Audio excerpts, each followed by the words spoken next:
अस्सलाम वालेकुम रहमतुल्लाहि वबरकातुहू। नाज़रीन, आपका अपना मेज़बान शबीर हेल्थ टिप्स के साथ हाज़िर है। तो नाज़रीन, आज की हमारी जो वीडियो है चेहरे की सांवली रंगत को निखारने का तरीका। तो नाज़रीन, वीडियो शुरू करने से पहले मैं आप दोस्तों से इल्तिमास करता हूँ, आप हमारे YouTube channel Shabbir health tips को सब्सक्राइब कर दें, साथ बेल आइकन का बटन दबा दें ताकि ऐसी जो भी फ़ायदेमंद वीडियो पोस्ट हो वो आप तक बआसानी पहुँच सके और आप उससे फ़ायदा हासिल कर सकें।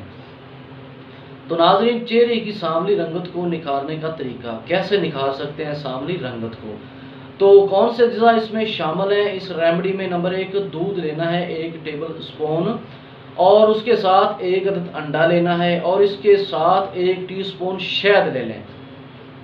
इन तीनों अज्जा को अच्छी तरह मिक्स कर लें, इसका पेस्ट बना लें, क्रीम टाइप बन जाएगा, और इसको चेहरे पर लगा लें और इसको 30 मिनट तक लगा रहने दें। फिर इसको अच्छी तरह साफ कर लें, चेहरा अच्छी तरह धो लें। दिन में 2 दफ़ा सुबह और शाम इस रेमेडी को आप यूज़ कर सकते हैं, और इंशाल्लाह बहुत आजमाया हुआ नुस्खा है। इसके मुसलसल 15 दिन इस्तेमाल करने से आपकी सांवली रंगत इंशाल्लाह गोरी हो जाएगी, आपके चेहरे का रंग गोरा गोरा हो जाएगा। तो नाज़रीन, इस नुस्खा को इस्तेमाल करें और अपनी सांवली रंगत को दूर करें। तो नाज़रीन, ये थी हमारी आज की वीडियो। मिलते हैं अगली वीडियो में। अल्लाह हाफिज़।